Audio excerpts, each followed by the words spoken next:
A mensagem que eu vou pregar, ela é baseada no livro de Filemão. Uma história linda de perdão que o livro de Filemão traz. Nós vamos ler um livro inteiro da Bíblia hoje no culto, o livro de Filemão. E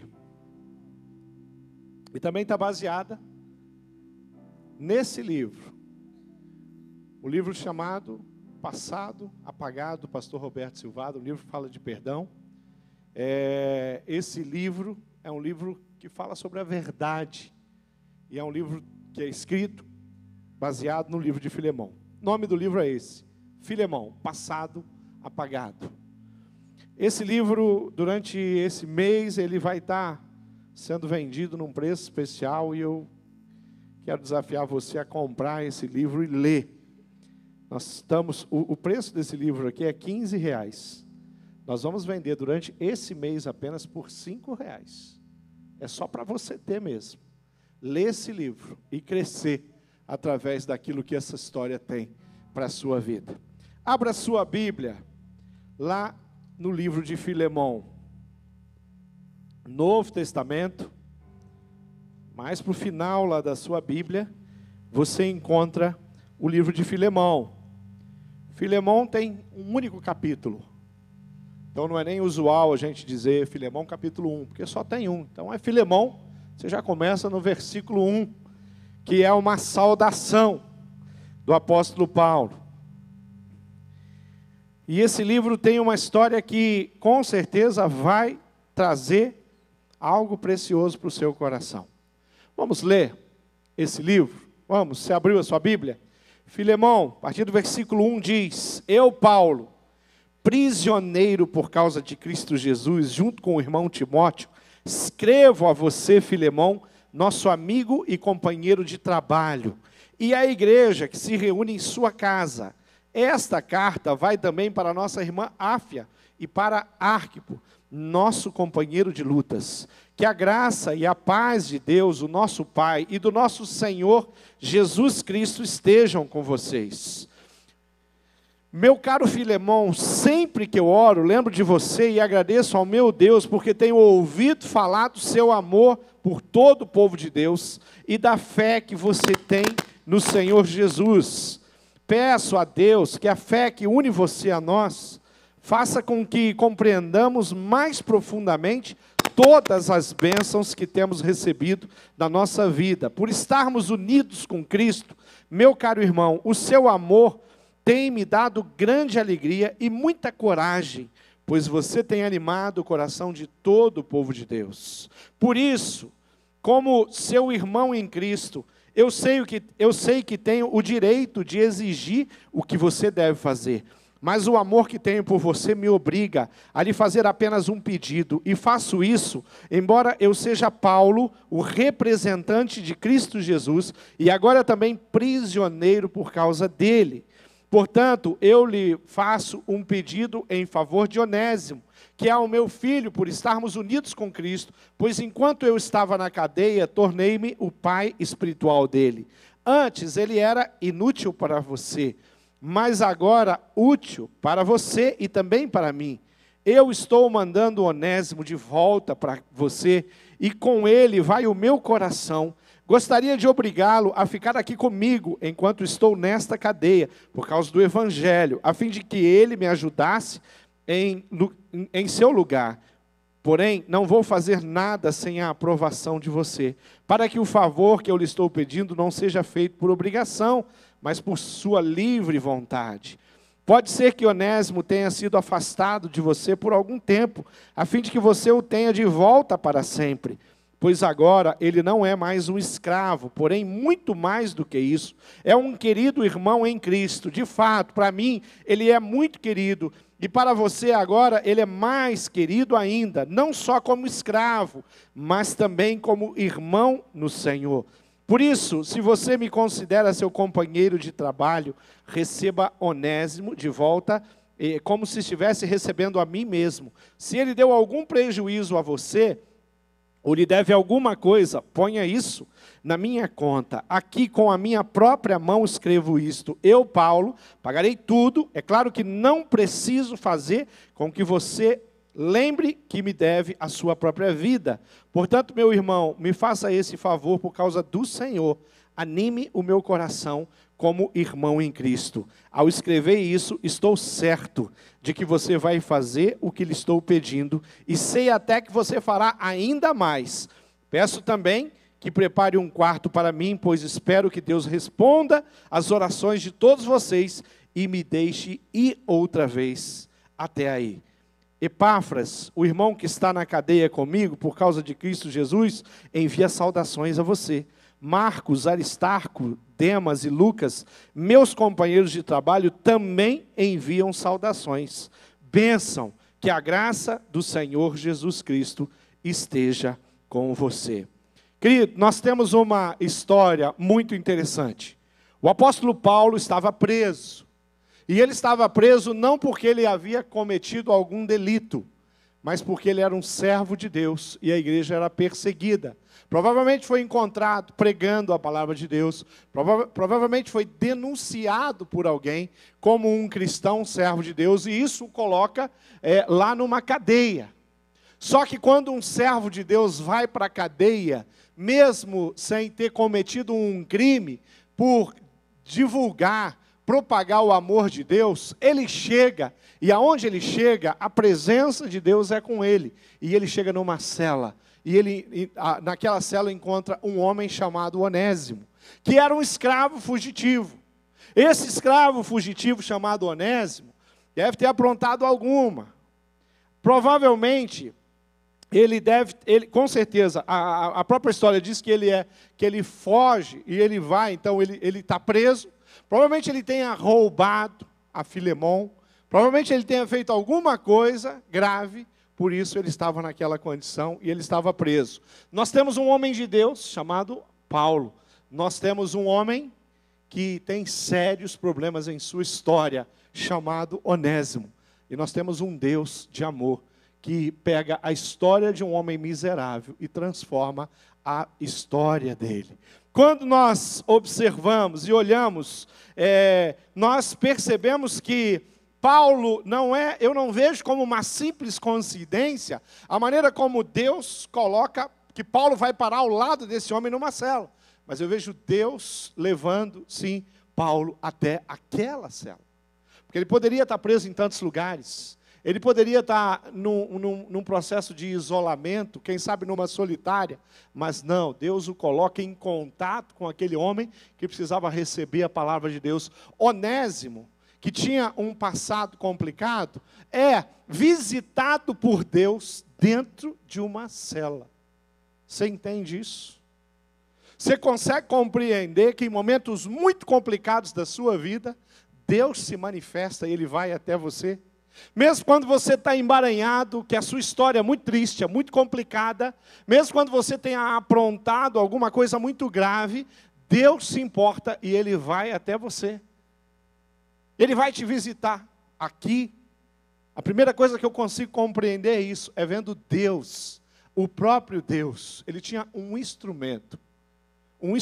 Se você ler e aprender um pouquinho sobre a história de Paulo, Deus, numa conversa com Ananias, ele vai falar, esse é para mim um instrumento escolhido. Deus tem um instrumento chamado Paulo.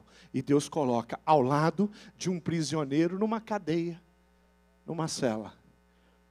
E Onésimo, na realidade, não está só diante de um companheiro que é cristão, que é crente, que é pregador da palavra. O próprio Deus vai lá para restaurar a vida daquele homem. O texto vai nos mostrar que Paulo, ele vai se denominar como pai espiritual, aquele que trouxe a palavra e que discipula, ensina aquele homem chamado Onésimo, e agora esse homem chamado Onésimo pode tomar uma decisão importante. Paulo vai falar, olha, Filemão, você se alegre em receber Onésimo agora, não mais como um escravo fugitivo, mas como um irmão. E olha, Onésimo está tão preparado por Paulo, que Paulo fala: eu gostaria de tê-lo comigo, para me ajudar na pregação do Evangelho. Assim como você. Paulo está falando de um filho da fé, sobre um filho da fé com outro filho da fé. A palavra vai mostrar ali que Paulo está falando: você sabe que você me deve a sua própria vida. Quando eu olho para os erros que Onésimo cometeu, ou que a história sugere, o fato de ele estar preso, ele cometeu algum crime, o fato de ele ser um escravo, fujão, fugitivo, está longe, fora do domínio do seu Senhor. Nós não temos a história do Filemão. Nós não sabemos como ele era, até conhecer um homem chamado Paulo, que transformou a vida e a história dele. Instrumento usado.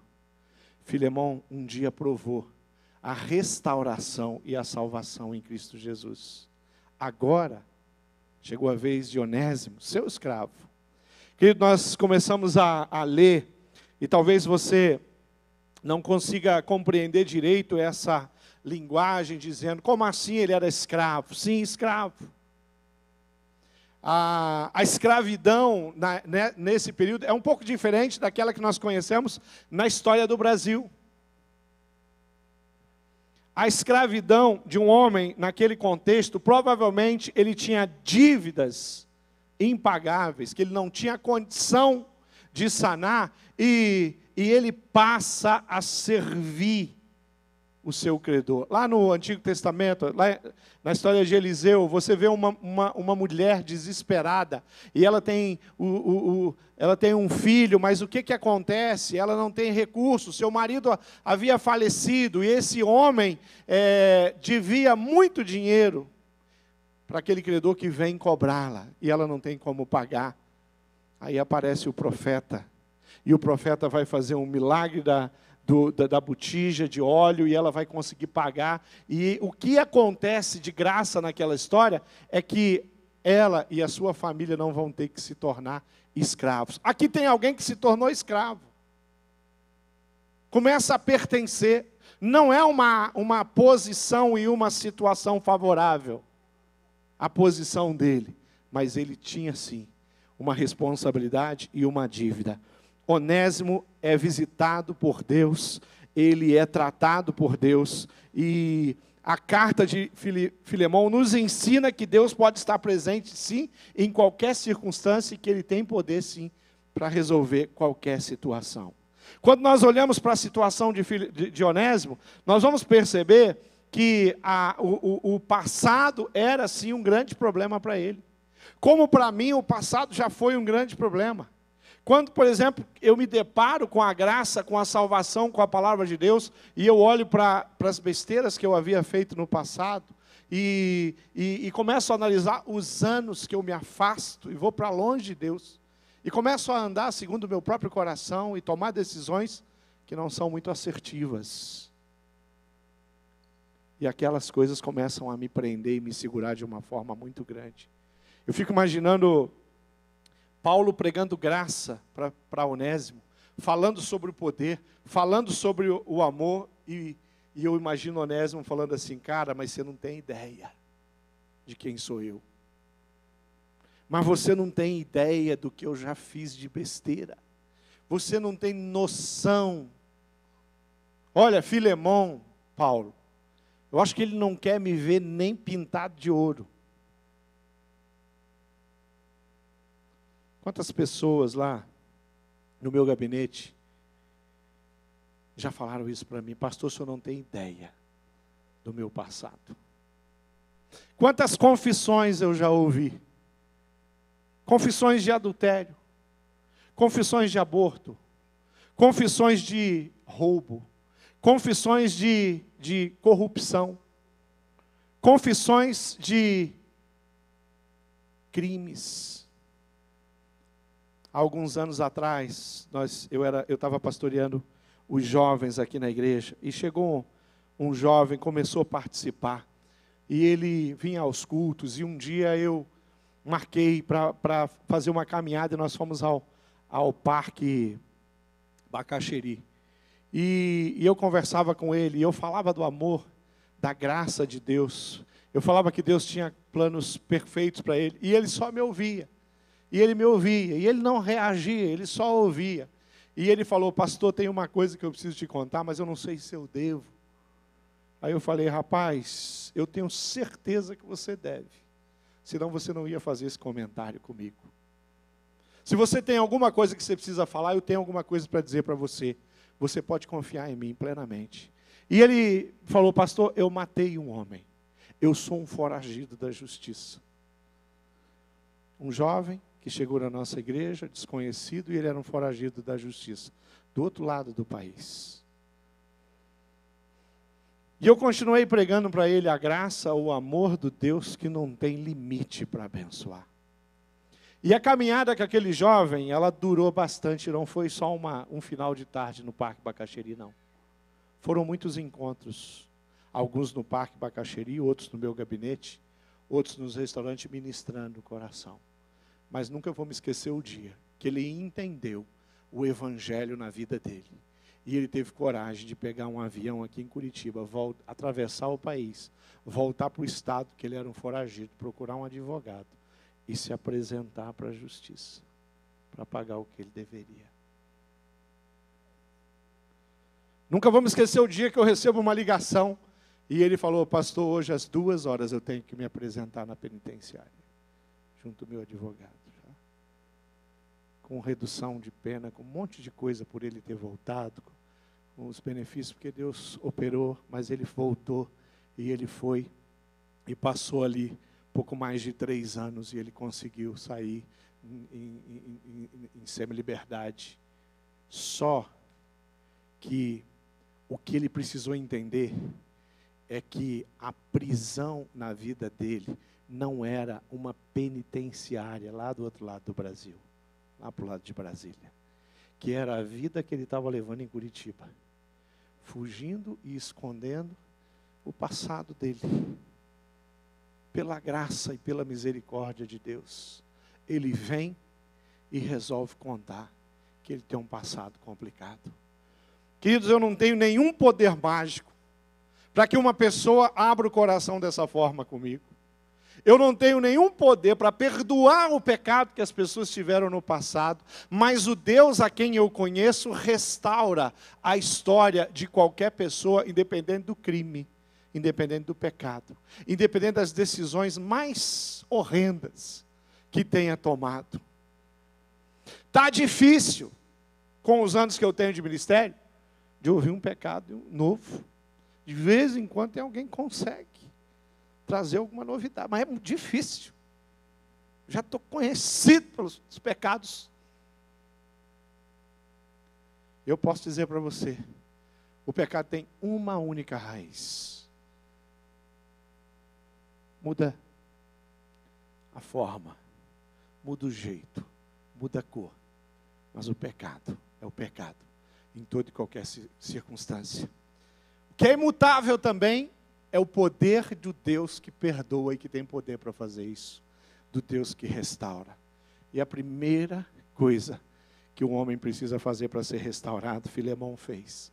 Abriu a sua história e contou das suas mazelas. E ele se entrega de corpo e alma a um homem que vai dar todos os caminhos e vai fazer mais. Vai escrever uma carta para o Senhor dele.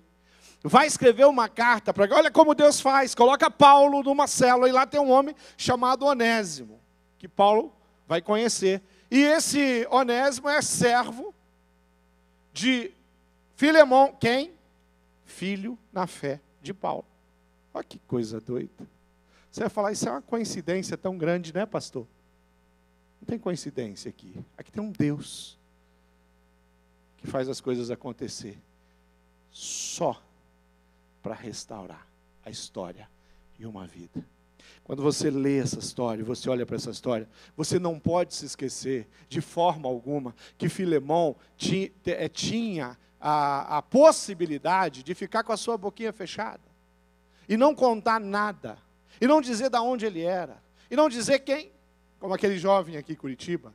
Ele poderia continuar aqui, escondendo parte da sua vida, dando um nome que não era bem, tinha um pedaço do nome dele, mas o nome dele não era só aquele pedaço, tinha um nome completo.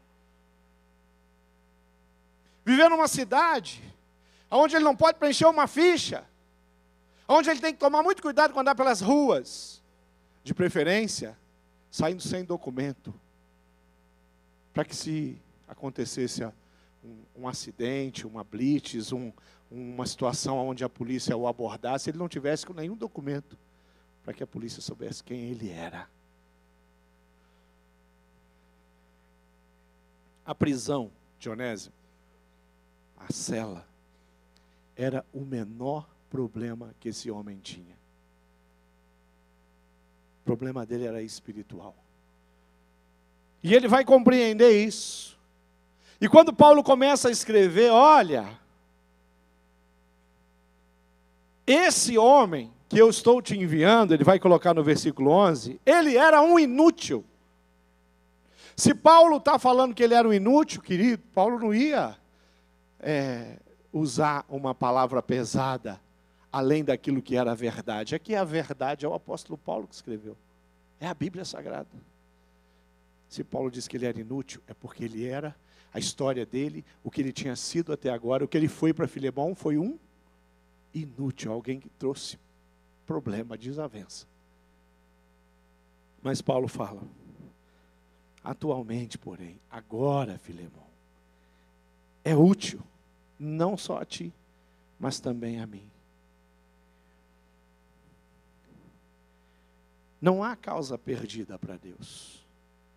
Não há homem inútil que Deus não possa transformar em útil. Sabe que o significado da palavra onésimo é inútil. Jamais nós devemos duvidar ou limitar o poder de Deus, independente da nossa história. Às vezes eu olho para o meu passado, e o meu passado ele está sempre lá me condenando. Quando eu estou dirigindo meu carro, o que eu tenho diante de mim, olhando para frente, no para-brisas, eu consigo ver tudo, se tiver um cachorro na rua, eu vou diminuir, eu vou desviar para não atropelar o cachorro. Se tiver um motoqueiro mais lento, eu vou reduzir a minha velocidade. Se tem um caminhão, eu vou me portar, eu vou ultrapassar, eu vou ficar vou manter, de tudo que está na minha frente, eu estou vendo, está lá. Isso me possibilita dirigir, isso me possibilita chegar aonde eu quero chegar. Está tudo na minha frente. E eu estou andando para onde? Para frente. Ou você anda de ré pela cidade? Vou de ré. De repente alguém fala para você, se você for de ré, economiza combustível. Gasta mais. Mas vai que você pensa que economiza, você vai querer andar de ré. Não, não dá. Você anda para frente. Mas o carro que você anda para frente tem um retrovisor. Só que o retrovisor é pequenininho. E o para-brisa é enorme. O para-brisa me mostra tudo que está na minha frente. E o retrovisor me dá uma ideia do que tem atrás. Eu não consigo olhar os prédios, as casas, o cachorro, o motoqueiro, o caminhão, a rua, a avenida, a calçada, no meu retrovisor. Eu posso até ver tudo isso no meu para-brisas. Retrovisor é importante. Olha, conselho, nunca tire o retrovisor do seu carro. Ele vai fazer falta. Mas, querido, não ande descosta. Não fique olhando para o passado.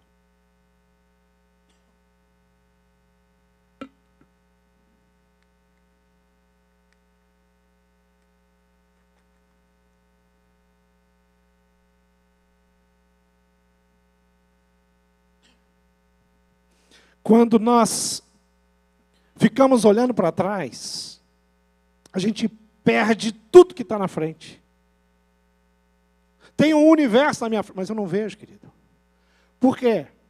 Porque eu estou olhando para trás. Eu vi tudo que passou, mas eu não vejo o que está por vir. Se esse homem deixasse o sentimento de derrota, a amargura, as decepções dominarem o coração dele, ele não tinha chegado a essa atitude de tomar uma decisão junto com Paulo, de ver a sua vida progredindo, andando para frente. Paulo escreve uma carta. E sabe quem é que vai levar a carta? Paulo não, não. O Filemão. O que nós vamos ver nessa história é que tratar as coisas do passado é importante. Paulo não fala para Onésimo assim, cara, esqueça o que passou. Bola para frente. Esquece, Filemão. Paulo, não, eu vou escrever uma carta. Você vai voltar. E você vai resolver esse passado aí. O passado vai ser mudado, não esquecido. A ideia do passado apagado não é por você, é por Deus. Quem muda a história é Deus. Através de quem? Da sua vida, da sua conduta, da sua responsabilidade. Queridos, eu fiz um casamento alguns anos atrás. E o casal chegou. E eles vieram conversar comigo. Eles tinham tomado a decisão deles com Cristo em um dos nossos pequenos grupos. E eles chegaram e falaram, olha pastor, a gente gosta de ouvir o Senhor. E nós vamos nos casar e nós queríamos que o Senhor fizesse o nosso casamento. Aí eu falei, fantástico, perfeito, vamos marcar um horário. Eu quero conhecer vocês. Marcamos um horário. Aquele casal tinha 2 filhos adolescentes. Mas ela já tinha mais de 40 anos. 43 anos de idade. E ele tinha 64 anos. Eles tinham uma diferença de idade. Tranquilo, nenhum problema com isso. Vamos lá, vamos nos conhecer. Como vocês se conheceram? Quanto tempo vocês estão juntos? Eles têm 2 filhos adolescentes. É um casal, é uma família, uma casa, um endereço. Estão muitos anos morando junto, ok? E eles se converteram em um dos nossos pequenos grupos e entenderam o valor do casamento. E eles querem acertar essa situação. Quem sabe a sua. Alguns aqui que eu conheço fizeram isso. Acertaram a sua condição. Mas preste atenção nessa história. Eu falei, aonde vocês se conheceram? Pastor, a gente trabalhava junto. Ah, conheceram no trabalho? Sim. Ela era minha secretária. Ok? Então ele conheceu a secretária, 20 anos mais jovem que ele. Na época, 20 e poucos anos. Na época ela tinha. Aí na época praticamente o dobro de idade. Ok, isso. Conheço vários casos assim. Aí eu falei assim, por um acaso, quando vocês se conheceram, você era casado? Sim, pastor. Mas o meu casamento, pastor, era muito complicado, nós estávamos numa situação muito delicada. Ah, eu imagino. Você nem devia mais dormir com a sua esposa, né? Sim, eu conheço essa história. Falei, quando vocês se conheceram, você era casado. E eu falei, como é o nome da sua primeira esposa? E ele falou o nome dela. E eu falei, eu queria que vocês entendessem uma coisa. Tem um passado mal resolvido na vida de vocês. E eu quero abençoar o casamento de vocês. Mas não vai ser tão simples assim. Nós temos um caminho a trilhar. E queridos, eu falei, se vocês entenderem o que Deus tem de graça para derramar sobre a vida de vocês agora, vocês vão seguir os meus conselhos. E pela graça do Senhor, aquele casal resolveu fazer isso. Ouvir os meus conselhos. Eu falei, primeira coisa, vocês vão consertar o que aconteceu lá atrás. E eu fiz aquela mulher procurar a ex-esposa e pedir perdão para ela por ter entrado na história do relacionamento deles. A primeira esposa está casada também hoje, vivendo a vida dela, construiu essas coisas, são águas passadas, mas não quando a gente quer restaurar alguma coisa com Deus. E eu falei, e ela falou, pastor, eu acho que ela não vai querer me receber. E eu falei para ela, eu acho que Deus pode entrar nessa história e ela vai te receber. E nós vamos orar. E dito e feito, eu conheço meu Deus. Ele fez o contato com a ex-esposa. Falou o nome da esposa, ela quer e precisa conversar contigo. E elas tiveram um encontro. E ela se apresentou e falou, se eu tivesse a fé e o conhecimento da palavra que eu tenho hoje, a história teria sido diferente. Eu não teria entrado no seu casamento. E ela pede perdão para aquela mulher, que já está casada e já tem a família dela.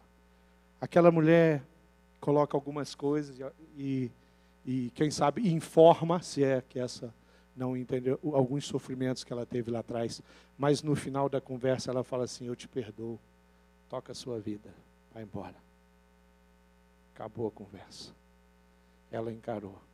Bom, isso foi ela. Para ele, a tarefa era um pouquinho mais complicada. Primeiro casamento, 2 filhos. Você vai encarar os seus filhos. E você vai pedir perdão pelos 2 filhos, por ter abandonado a casa deles, para ir viver com outra mulher. Porque eles ficaram sem um pai dentro da casa deles. Você vai pedir perdão para a sua primeira esposa, por ter traído ela. Ok? Tarefa cumprida. Ele faz isso. Os filhos perdoam ele pelo passado, pelas histórias, pelos sofrimentos, pelas perdas, pelas ausências, pelaquela lista tão grande de maldições que um divórcio causa em qualquer família, em qualquer adolescente, em qualquer criança, em adulto, em filho casado, porque o divórcio é alguma coisa que complica mesmo. Se fosse bom, a Bíblia não dizia que Deus odeia o divórcio. Mas presta atenção. Eu falei, vai lá, pede perdão para os seus filhos e pede perdão para a sua ex-esposa. E diga a ela que se você tivesse a fé que você tem, e o conhecimento da palavra que você está buscando hoje, a sua história seria diferente. Você teria dobrado o seu joelho como sacerdote e buscado a restauração do seu casamento. Não a infidelidade, não a traição. Isso aconteceu também. Depois que isso aconteceu, eu falei, agora eu quero que você faça uma reunião. Esse pastor aqui é meio exigente. Faça uma reunião em casa. E vocês vão testemunhar para os 2 filhos adolescentes de vocês. E vocês vão pedir perdão pela maneira como a relação, por vocês estarem hoje resolvendo uma questão. E eles conhecem essa história, claro que conhece. E vocês vão dizer, olhar nos olhos desses 2 meninos, desses 2 adolescentes, e vai dizer para eles que tudo que você não deseja é que o que aconteceu na história de vocês aconteça na história deles. Tiveram essa reunião. E aí eu pude fazer aquele casamento. Estão prosperando, estão crescendo. Hoje os adolescentes já são jovens, estão prosperando, estão crescendo. Porque Deus é um Deus que restaura a história das pessoas. Dá uma segunda chance, sim. Agora, se nós somos levianos com a palavra, nós pegamos o nosso passado e falamos, não importa. Então eu olho para o passado e falo assim, no passado eu machuquei a Esther. Mas não importa, passado, agora o importante é que agora eu sou um novo homem, viu, Esther? Mudado, Deus mudou a minha história, eu vou tocar para frente. Não. A hora que eu tenho essa convicção que Deus fala ao meu coração, Márcio, você machucou Esther. O mínimo que eu vou fazer lá, no meu passado, num episódio com a Esther, eu vou pedir perdão para Esther. Quando Paulo escreve uma carta, Paulo fala assim, olha, Onésimo, você vai pegar essa carta aqui que eu escrevi, e você vai se apresentar. Filemão, Onésimo estava, com certeza, recebendo aí a liberação dele, da pena, não sei quanto tempo ele ficou na cadeia. Ele pega a carta e ele vai. Uma das coisas que a história de Onésimo e Filemão não tem é um final. Nós não sabemos o final, nós deduzimos pela fé. Conhecendo o coração de Paulo, a ação de Deus sobre essa história, a transformação que Onésimo havia conhecido naquela cadeia, naquela cela, e a história que já havia acontecido também na vida de Filemão, homem de Deus, usado, pregador da palavra, está claro isso. Alguém que labutava com Paulo. Eu posso imaginar o encontro, o perdão de Filemão sobre a vida do Onésimo. Paulo fala, agora, eu não quero que você receba ele mais como escravo, mas como um irmão. Não mais como um inútil, mas agora como útil. Querido, nós queremos deixar que o passado, ele seja uma daquelas mochilas pesadas que a gente carrega. Já foi acampar? Acampamento é uma bênção, mas tem uma maldição, chamada barraca. Carregar uma barraca nas costas, meu irmão, subindo um morro, um monte, não tem nada mais complicado que isso.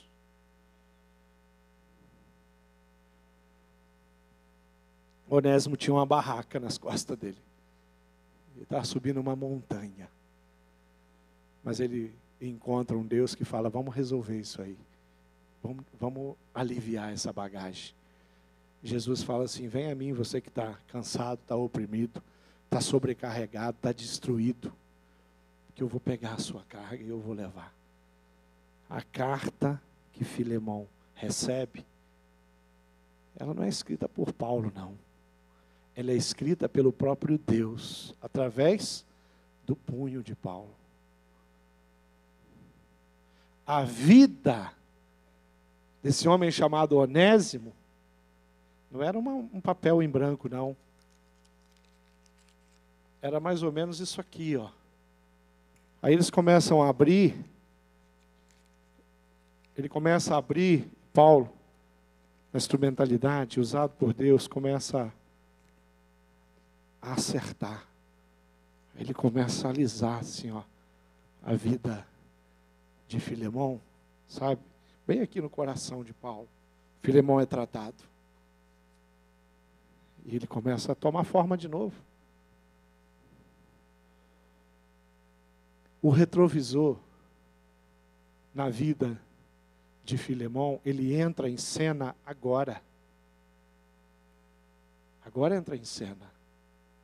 Porque agora Onésimo consegue estar olhando para o para-brisa e caminhando para frente. E ele tem um retrovisor. Retrovisor vai mostrar as cicatrizes, as marcas. Aquela história nunca mais vai sair da sua vida, nunca vai deixar de ser tua. Só que vai parar de fazer uma coisa. Vai parar de ferir, vai parar de machucar você. Vai parar de apunhalar você. Vai parar de alfinetar você. Vai deixar de ser um peso para ser o quê? Para ser um testemunho. Agora, Onésimo está pregando a palavra, ele está ministrando, ele está contando para a própria família dele como que Deus pegou ele numa cela, arrebentado, e mudou a história dele.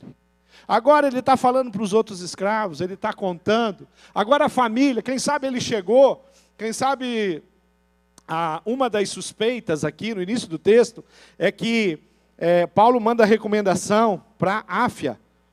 Historiadores ali acham que Áfia era a esposa de Filemão. Quem sabe Filemão está lendo a carta, Onésimo está ali, esperando ele terminar de ler a carta que Paulo escreveu para ele. E o Filemão chama a Áfia. Áfia, vem aqui, leia isso aqui, foi o apóstolo Paulo que mandou. E ela lê, e a Áfia olha desconfiada, fala, será que nós vamos confiar nesse traste de novo?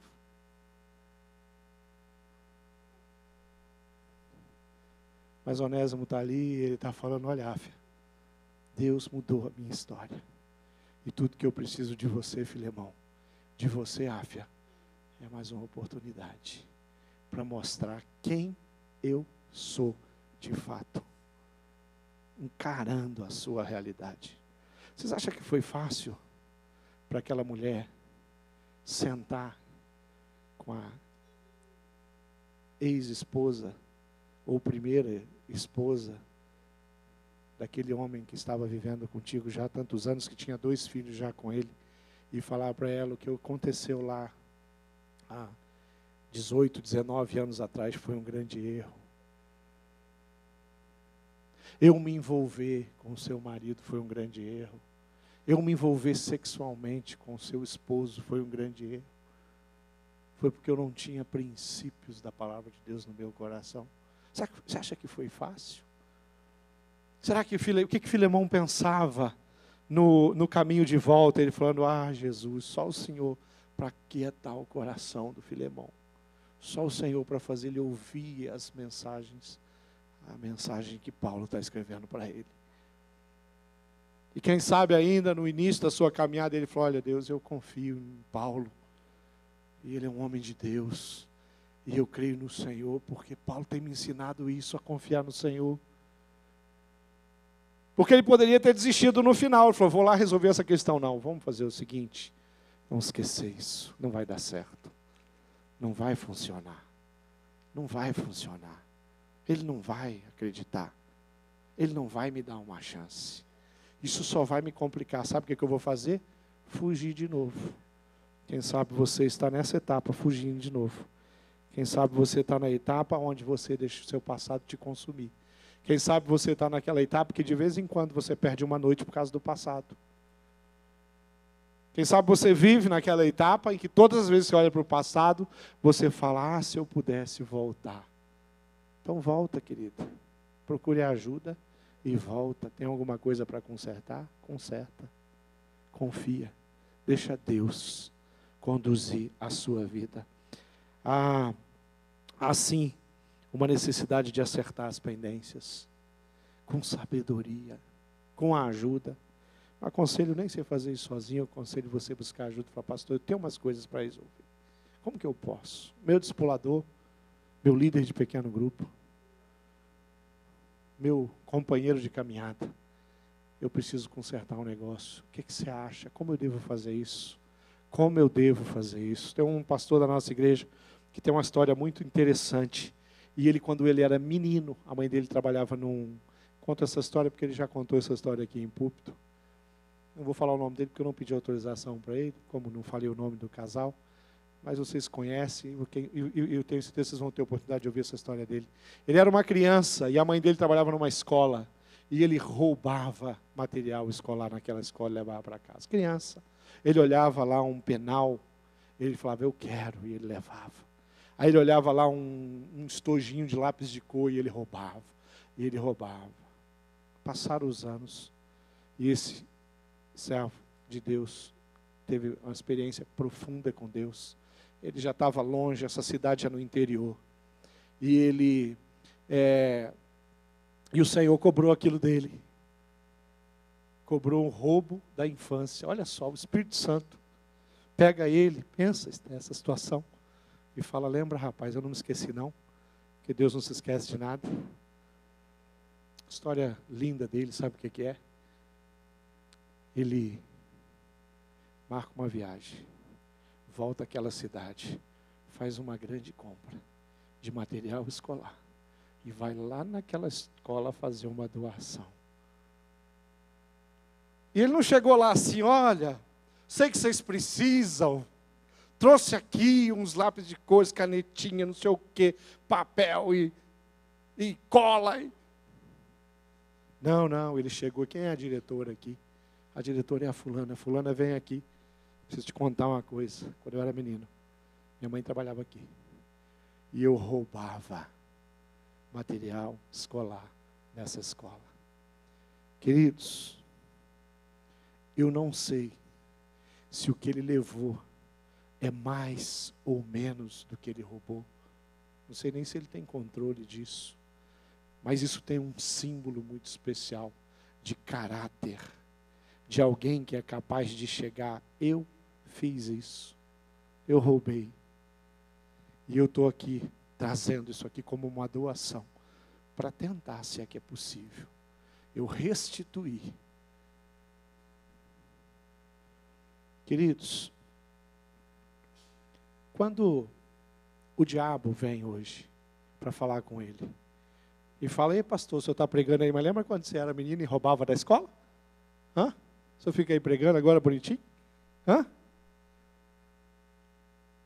Quem sabe se o diabo falasse isso há um tempo atrás, ele tinha que falar: é, diabo, você é mentiroso, mas hoje você está falando a verdade.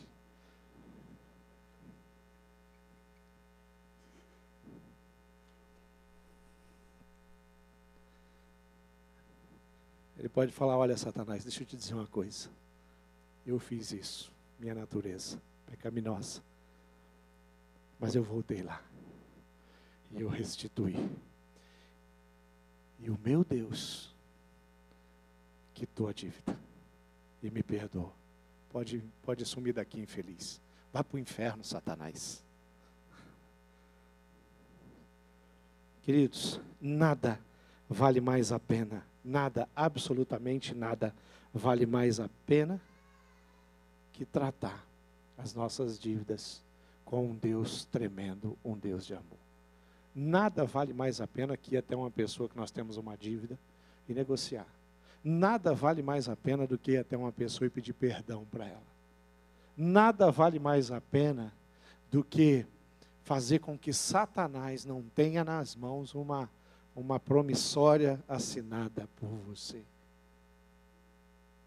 Nada vale mais a pena que você falar: Satanás, cai fora. Você está com um jornal velho, querido. Você não está com a última notícia, não. Essa notícia que você está aí já era. Essa notícia não vale mais. Tem uma notícia nova aí, em cima dessa aí. E o nome dessa notícia chama Jesus Cristo. Restauração, transformação, mudança de caráter. O que Onésimo vai provar é a excelência do Evangelho. Olha só esse texto. Pode ser que Onésimo tenha sido afastado de você por algum tempo, a fim de que você o tenha de volta para sempre. O tenha de volta e para sempre. Olha só isso. Pois agora ele não é mais um escravo, porém muito mais que isso. É um querido irmão em Cristo, transformado, lavado. Antes, adúltero, agora um querido irmão transformado. Antes, ladrão, agora um querido irmão. Antes, uma pessoa que destruiu o seu próprio corpo com a drogadição, agora um adorador. Antes, um promíscuo, viciado em pornografia. Hoje, alguém que ajuda as pessoas a abandonar o vício da pornografia. Um discipulador. Que coisa fantástica é isso aqui. Romanos 1,16 diz assim, ó: eu não me envergonho do Evangelho. Por quê? Porque ele é o poder de Deus para salvar todos aqueles que creem. Uma história simplesmente linda. Quando nós olhamos para isso aqui, nós vemos um significado nessa história. Do inútil que se torna útil. Nós vemos o significado dessa história, de alguém que causou prejuízos no passado. E que Paulo, não é nem Onésimo, olha só que interessante isso. Paulo fala: se ele deu algum prejuízo para você, Filemão, financeiro, olha o que Paulo fala: ponha isso na minha conta. Queridos, quando eu estava preparando, lendo isso, olhando a atitude de Paulo, e tem uma coisa fantástica na Bíblia, que essa é a história que apontam sempre para uma história maior. É a história de sacrifício de Isaac, que o sacrifício não acontece, mas que aponta para um sacrifício que acontece. Um pai que é pedido para sacrificar o filho, mas que Deus Todo-Poderoso não deixa, mas o Deus Todo-Poderoso que sacrifica o seu próprio filho por amor à humanidade. Aqui tem isso também. Paulo fala: ponha na minha conta. E olha, eu sei que se a dívida fosse muito grande, Paulo estaria enrolado, porque ele não era rico, viveu construindo tenda para conseguir sobreviver, dependia das ofertas dos irmãos para comer e para se vestir, mas ele fala: se tiver, põe na minha conta que eu vou dar um jeito de pagar. Só que tem um que tem todo o poder, que é dono de ouro e da prata, que falou assim: põe na minha conta, na cruz do Calvário, Jesus Cristo. Jesus fala assim: você não tem como pagar a dívida? Vem comigo, querido. Vem comigo, nós vamos resolver isso. Eu vou resolver. Na cruz do Calvário, eu dei condição de você viver em liberdade, não em escravidão. Na cruz do Calvário eu dei condição de você viver. 1 Coríntios 12 diz: mas ele me respondeu: a minha graça é tudo o que você precisa. Pois o meu poder é mais forte quando você está fraco, quando você se humilha, quando você chega diante de Deus. Aquele jovem que eu falei no início da minha mensagem, ele só provou a graça de Deus, porque ele se humilhou, e ele voltou ao estado, e se apresentou a justiça do Estado para quem ele devia alguma coisa. E a Bíblia diz, dá a César o que é de César. Aquele casal só teve uma oportunidade de ter paz no coração quando eles voltaram para consertar e pedir perdão para, de fato, pessoas que eles tinham o dever de pedir perdão pelo que aconteceu no passado. Sem justificativa nenhuma. Sem justificativa nenhuma. 1 Timóteo 1,14 diz, e o nosso Senhor derramou a sua imensa graça sobre mim e me deu a fé e o amor que temos por estarmos unidos com Cristo Jesus. Passado, mudado, restaurado e apagado. Queridos, eu desafio você a ler o livro Passado Apagado, Filemão. Desafio você a experimentar histórias como essa, Eclipse da Graça. Existe um livro que eu acho que um dos mais belos que eu já li, chamado Maravilhosa Graça, do Filipenses. Em uma das minhas mensagens no passado, eu contei o primeiro capítulo do livro, a história de uma jovem que vira prostituta e depois ela tem o perdão a família recebe ela de volta. Graça é a palavra-chave da história de Onésimo.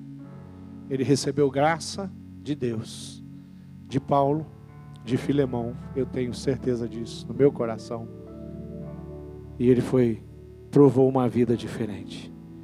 Eu não sei quantas coisas tem no seu coração, quantos ressentimentos, quantas amarguras, quantas coisas que te machucam, quantas decisões erradas você tomou,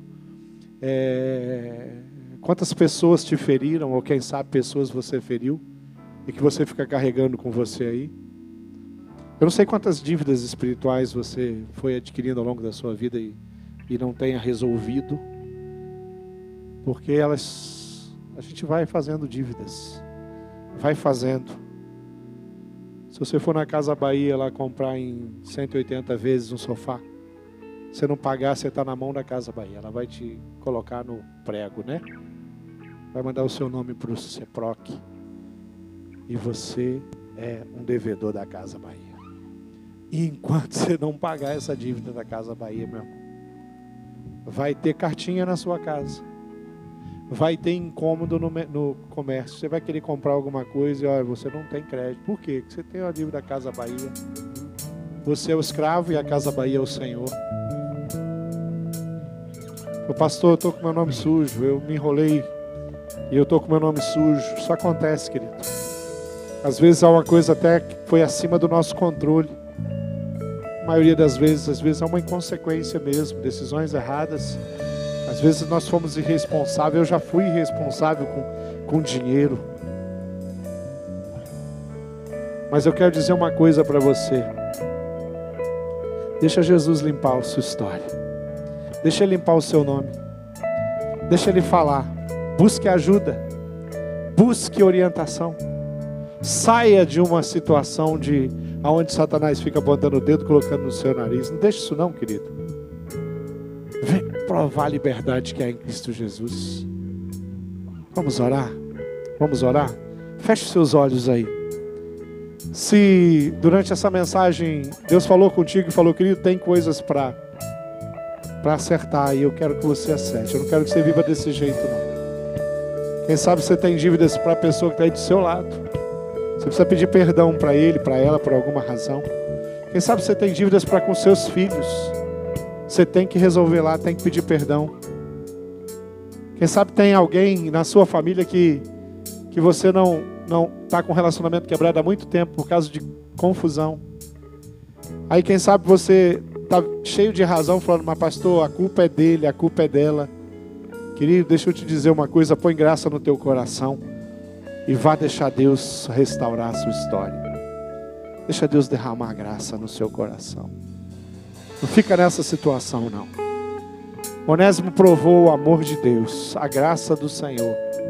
E essa graça que Deus revelou a ele, dispensou sobre a cabeça dele, ele tem para dispensar sobre a sua cabeça. Vamos orar. Pai amado, eu sei que o Senhor é um Deus de misericórdia. E eu sei que o Senhor também é um Deus de poder. E eu sei que todas as crises que nós nos envolvemos, algumas que se tornaram coisas grandes. O Senhor é aquele que tem condição de ajustar, de acertar, de consertar, de restaurar, de perdoar. Pai, não permita que o passado seja o nosso grande referencial de vida. Não permita que o passado fique alfinetando e machucando a nossa história, impedindo a gente de prosperar.